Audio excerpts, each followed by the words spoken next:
Good evening, everyone. And with Kurt Davis, I'm Frank Camacho, and welcome to the 48th. And I'm feeling good because I love this country. The courts have sided with the Dreamers on tuition, and now we're waiting for the Board of Regents to do the same, do the right thing, and give them in-state tuition as well. As we've talked about before, I mean, I believe it will happen, absolutely. I agree with you on that. The problem is I think when we break down immigration issues into the easy ones being taken care of, it gets harder then to actually solve the larger issue. Why can't you just enjoy the moment? The fact that something right has occurred. Because I think that we want to have comprehensive reform, and it just weakens the opportunity for that. And I think the politics of it will prove that out. Yeah, but it's still the right thing to do for these kids. I mean, my goodness, it's going to be the right thing to do for this country as well. We'll see. And now the ruling though is at the community college level. Right. It'll be a whole different debate at the university level, and there's different pressure points at the university level than you have at the college level. But I think, again, like I said, I think if the Board of Regents do the right thing, it would be to follow suit. The legislature will have a say with money as well, so it'll be an issue that doesn't go away. Yeah, it is an issue that, but like I say, if the Board of Regents do the right thing, I don't know if the legislature is capable of doing the right thing. You talk about comprehensive immigration reform. We're talking about earlier, before we started, about Marco Rubio and his take on immigration. He was in the Valley this week. Yeah, he was combing for votes. What I call the political Rubik's Cube of the Republican primary, with up to 20 candidates. He was here. I actually went to see one of his speeches. He's a very interesting candidate, and he has a long view message. Sometimes the long view messages don't catch on, but he clearly has a more of a futuristic message, and immigration is part of that. Do you think he's looking to 4 years down the road, or was he using that message for 2016? I think it's 2016, and in a highly divided field, the amount of votes you need eventually, the delegates you need to capture the nomination is a little easier number. Do you think he did himself well here in Arizona? I do. I still have a preference for Republican governors, since the last senator we elected was Warren Harding. And so last Republican that we elected, right? It was Warren Harding, and so I have a preference. We do better with governors. I'll stick with my preference. What about ISIS in Arizona? That was kind of interesting and tragic turn of events in Texas, and it turns out that the shooters were here from Phoenix. Yeah. And do you think it was a case of them being wannabes and ISIS just kind of seeing an opportunity to drum up some PR for themselves? I think it's a combination of both. Earlier, you and I were talking about it, and I think you had a wise piece of information, which is you really want to see if there truly was an actual connection with ISIS. And the reason we need to know that is if there is, then clearly we're seeing the emergence of a strategy, which is the chaos strategy, which is really ISIS's strategy. Create chaos, create fear, and it looks larger than it really is. But it can paralyze a society if it gets out of hand. If there's not a connection, then people also need to know that. If that's a wannabe scenario, as you described. Exactly. But I'm assuming it's probably a little of both. They probably did have connections, whether they were frontline soldiers or well-trained. Bottom line is there is the impact, and the impact was you have people more concerned about this. You gotta wonder exactly why people become so enamored by this craziness that's going on over there with ISIS. I personally believe we have a class of cultures going on, and the U.S. is mismanaging it severely. And we better understand that Iran is the centerpiece in all of this. They are the major funders of ISIS and other terrorist entities, and their purpose is to repel the U.S. influence out of the Middle East. And this is all part of a larger strategy. Chaos is an effective part of that strategy. So you always, when you bring up the word chaos, I can't help but always think of Get Smart and the organization that, well, that they were. Hopefully, it will be the same kinds of folks running it. Well, this poll about, let's switch gears to the U.S. Senate and John McCain, and there's this continued talk about his problems with the conservative wing in the Republican Party. And a new poll came out this week showing that, in fact, he may be in for some problems. You know, I look back at those polls, and they've done them every election cycle, and John McCain always had the same poll results occur, and then John McCain is reelected. First of all, polls at this point in time are just completely meaningless. Second is you know, some of those issues that pop up in a poll like that are centric to an issue at the moment. Those issues of the moment won't exist when it's actually voting time, as well as John McCain will have spent a lot of time talking to voters. I personally discount. I've seen this poll over and over again, and it gets people worked up, and Republicans love this kind of stuff, but it's virtually meaningless. In other words, you think John is going to he'll be reelected? Chairman of the Armed Services Committee, with the history that he has serving Arizona, is going to be tough to beat. Yeah, it's going to be interesting.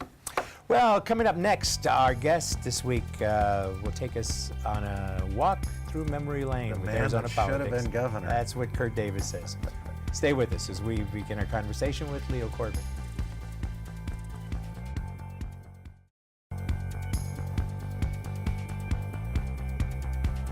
And welcome back. And our guest this evening takes us back to a different era, but he's very much active in some issues that we're dealing with today. And that's one of the nicest men in politics, which is back to a day when a Democrat like me could say something nice about a Republican. Talking about Leo Corbett, the former president of the U.S. Senate, or the U.S. Senate, the state Senate. And Leo, you're now involved with the New Life Society. That's right. Welcome to the program. Tell us a little bit about the New Life Society. Well, I had a heart transplant 14 years ago. It'll be 14 years on the 15th of June. And I was on a mechanical heart because they couldn't find a human heart for me. And the doctor came in and said, you have 6 hours to live if we don't put this mechanical heart in. And so I said, what's your question? and he looked at me sort of funny, and off we went. And I was on that for 3.5 months, and then we got one day they called me and they said, we have a heart for you, and they got me all shot up ready for to go in, and they came in and said, this one doesn't fit. Put me back in bed. And so then the next week they did it, and they said, we have one for you. It's a great heart, but it is a hepatitis C carrier. And there were 6 of us on those mechanical hearts. That was a grandson of the Jarvik, the original Jarvik heart. Right. And it was weighed 350 pounds and had, it was a bunch of obstacles to carrying it around and stuff. And they were just very difficult. But most of them that had been transplanted had died, and because they'd been in there for a long time and they had some kind of a virus. And so my wife and I knew that I was going to die if I didn't do it. So we said, fine, we'll do it. And then, of course, after I got out of the hospital, finally, after I got the transplant on the 15th of June in 2001, I found the doctor looks up and he says, there is no hepatitis C. Oh. You know, so it's just, I have been so incredibly blessed about a lot of the things that have happened. You have 2 birthdays. Pardon me? Yeah, I've got all kinds of birthdays. I've had 78 birthdays. What do you mean? So that got you involved with this New Life Society? Well, right? I was when I was in the hospital. You know, I was the only one that didn't think I was going to die. Everybody else thought I was going to die, so I'm planning all this stuff. I'm planning a poster contest that I later implemented when the New Life Society, and I just thought it was a crime for us not to have more people on the list, on the transplant list. And since we've been there, and with my background in politics, I was able to negotiate and work with some of the people out there, and we pulled 900 plus thousand names out of the archives of the Department of Motor Vehicles, and brought them and got them activated. Where we had less than 10,000 on that list when I got out of the hospital. I think today they have somewhere around 2.5 million, which is a little closer to what it should be, but not totally what we need to do. But yet people are still dying, waiting for transplants. Well, they always will, I suppose, because you just can't get enough. You know, the need far exceeds the availability, and unfortunately, someone has to die unless it's a kidney or a liver or one of the other things that there are. You know, and they do a lot of it. That each one that signs up for this can save as many as 7 or 8 lives, and that is a very important thing to know. And so what the New Life Society does now, it used to be called the New Heart Society. It was made of people that had heart transplants. And when I got to be president of it, we changed it to the New Life Society so that we could encompass all of the people that were on transplants. We have raised enough money. I lobbied through the transplant plates, which brings us in money to do things with. And what we do is we help the people that if their prescriptions hit some kind of a snag, well, we help them with that. When they go down to, assuming they were from Flagstaff, for instance, and they were going to get, had to go to Tucson to get the transplant, well, then the family goes down there, and by the time the family is to the point of the transplant, they're bankrupt morally, they're financially, the whole thing. I mean, it's a tough thing for them to do, and so we help bring those people and pay for them to stay, and we give them loans, and we give them, you know, sometimes if we have enough money, we give them a grant. You know, what would you say is the biggest impediment right now that you're working on with New Life? What issues are really the biggest issues? The biggest issue, well, the biggest issue is getting people to know who we are, and to know that we're been in business about 22 years, and that we help, we support the transplant community, and then sometimes we advocate for them. We advocated for them to get the transplants that were taken off of the access list, get them back on. And I'm sure on the screen we'll put contact information for New Life so that people can reach out to you. And we're going to be coming back, and we'd like to also take you down a little bit down memory lane and talk a little bit about Arizona politics. Exactly. Okay, well, those are fun days, guys. We'll be right back.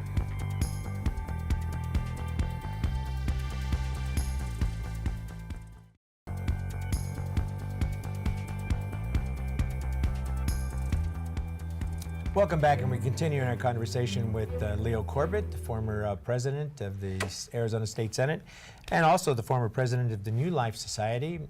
You've been living with a heart transplant now for, what, 16 years, 15 years? It'll be 14 years on the 15th of June. And you are an advocate for that. Do you think that state lawmakers really truly understand the issue, the transplant issue?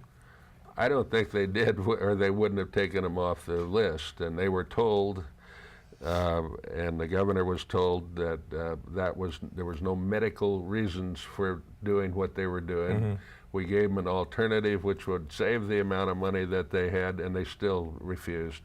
It took a political ploy by Eddie Basha and I to get it done, to get their attention, and we did that, and then they put it back on, and I drafted the bill that they actually used when they put it back on.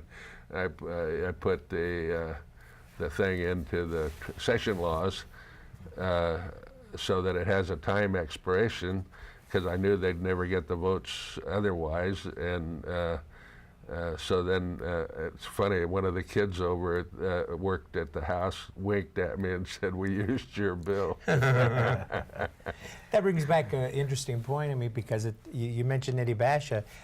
You go back to a time when Democrats and Republicans really did work together, and it was pretty common back at the legislature. We did. Well, Alfredo Gutierrez got married in my house when we were going to school. During the Cesar Chavez days, they were a little afraid I was gonna bring in Coors beer and lettuce and that sort of thing, you know. And I was kidding them about that. But things that we're still friends today. Art Hamilton and I are very good friends. It's, you know, there's just no reason to be disagreeable even if you disagree. And I found that what Harry Truman said a long time ago was that you can almost accomplish anything if you don't care who gets the credit for it.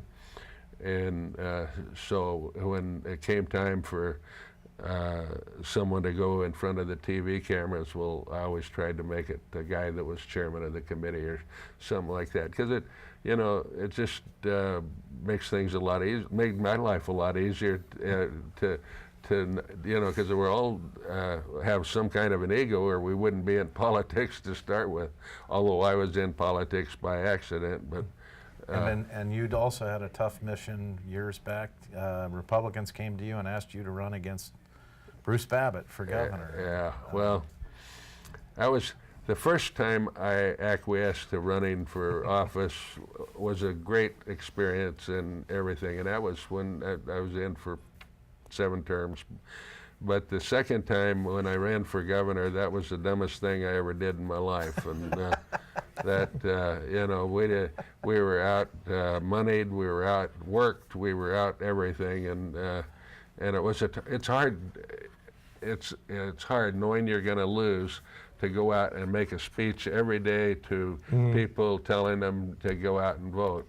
Sure. You know, I mean, that's a difficult thing to do, and I obviously didn't do it enough, but it was. You provided the loyal opposition, Yeah. and that's And an I don't know- honorable thing. I know, you know, I was. I don't know if I would change that or not. You know, I mean, it was a good. It was a good experience, and we learned. They say, and I've never believed this wholly, that you learn from experience more if you fail more than if you succeed. If you succeed, yeah. But I'd like to succeed. Succeed a little more, that would help a little bit. Do you think we'll ever get back to the time when Republicans and Democrats could work together? I think it's going to depend upon what the independents do. If they can get their stuff together and be a force and cause these people to start working together like they should, then it will. But the independents have to get past some of the small things and do a lot of the, in my opinion at least, and I am an independent today. I mean, I got tired of both of them. And Let's go to term limits for a second. You served 7 terms. If my memory's right, you served 7 terms. From my perspective, term limits are actually been a failed experiment. That's my own personal opinion. What is? A failed experiment. I believe that having people that serve for many years, that gain that knowledge, puts the body in a stronger position. Well, do you agree with that, or are you for term limits?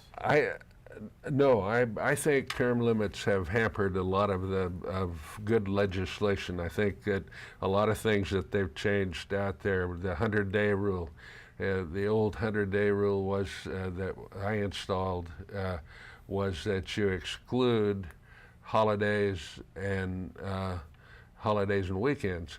That extends it till about April the 10th. Which they normally go out there that far too anyway, and you can talk about the bills and whatnot.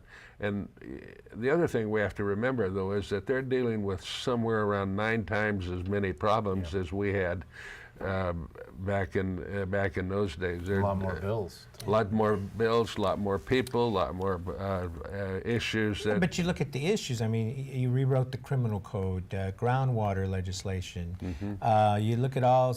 we got the freeways. Right. We got, but we all worked together, and we took the.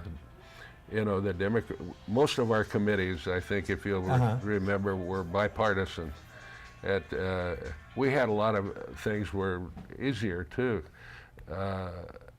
When California had that Prop 13, well, everybody got scared, so we had to do something about the tax code. And you did. And we did. But before that, at the end of the session, a bipartisan Republican and Democrat committee would set the tax rate. Well, we've really enjoyed having you, Senator, and I always have respected your public service, both in the legislature and outside the legislature. You're truly one of the gentlemen of Arizona. Thank you, sir. We appreciate you being on the show. I appreciate it. Thank you, Leo. Appreciate It's it. not often that an old goat gets to come in and do something like this. Thanks again. Thank you. We'll be right back.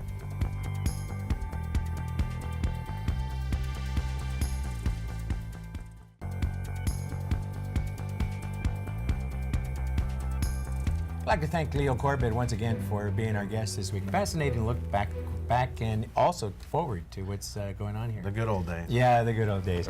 And I would like to remind you, if you'd like to leave a comment, we'd love to hear from you. You can do that on the Twitter. Make sure you tell Frank when you don't like something that he says. And tell me when you do like something that I say, which is pretty common though. But anyway, you can contact us on email, Twitter, and on Facebook. We look forward to hearing from you. Thanks for joining us. We'll see you again next week.